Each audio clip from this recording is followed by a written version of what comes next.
அம்மா வீட்டுக்கு வந்து 2 வாரம் நல்லா டேரா போட்டாச்சு. இப்போ ஊருக்கு கிளம்ப வேண்டிய நேரம் வந்துட்டு. இங்க வந்து அங்க போக தோண மாட்டேங்கி, அங்க போனா இங்க வர தோண மாட்டேங்கி. இது என்ன வியாதியோ தெரியல. எல்லாத்தையும் எடுத்து வச்சுட்டு நான் கிளம்பிட்டேன். பாப்பா நல்லா தூங்கிட்டு இருந்தா. அதுக்கப்புறம் அவங்க எந்திரிச்சதுக்கு அப்புறம் தான் அவங்கள கிளப்பி விட்டேன்.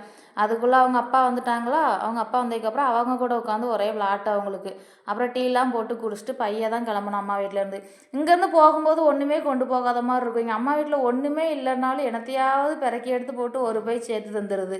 அம்மா கிட்ட வீட்டெல்லாம் நல்லா க்ளீன் பண்ணி கொடுத்துருக்கேன். இப்படியே மெயின்டைன் பண்ணணும். எந்த தூசியும் அடையக்கூடாது. ஜன்னலை மெயினாக திறந்து போடக்கூடாதுன்னு சொன்னேன்னா, எங்கள் அம்மா அப்போ தலையில் வேணால் வீட்டை தூக்கி வச்சு கொண்டு போ அப்படிங்கு.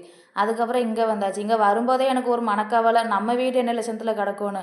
ஆனால் இங்கே வந்து பார்த்தா எனக்கு ஒரு பெரிய சர்ப்ரைஸ். எனக்கு உடம்பு சரியில்லைன்னு சொல்லி இவங்களே எல்லா வேலையும் பார்த்து வச்சுருந்தாங்க. வீடெலாம் தூசி தட்டி வீடெலாம் தூத்து கீத்து போட்டிருந்தாங்களா. வந்ததுக்கப்புறம் கொஞ்சம் நான் மட்டும் கிச்சன் மட்டும் லைட்டாக க்ளீன் பண்ணிவிட்டு அதுக்கப்புறம் வீட்டை மட்டும் போட்டு விட்டு எல்லாம் செய்வாங்க. ஆனால் குணம் போன போக்கு அவங்களுக்காக தோணுனா மட்டும்தான் செய்வாங்க. மற்றபடி நம்மளாம் கேட்லாம் ஒன்றுமே பண்ண மாட்டாங்க. நைட்டுக்கு வந்து கொஞ்சோண்டு மிளகாய் எதுவுமே இல்லையா, அதனால் தேங்காய் வத்தல் மட்டும் போட்டு அரைச்சிட்டு 2 தோசை ஊற்றி சாப்பிட்டு படுத்தாச்சு. வீடியோ பிடிச்சிருந்தா லைக் பண்ணுங்கள், ஷேர் பண்ணுங்கள், மறக்காமல் சப்ஸ்கிரைப் பண்ணிடுங்க.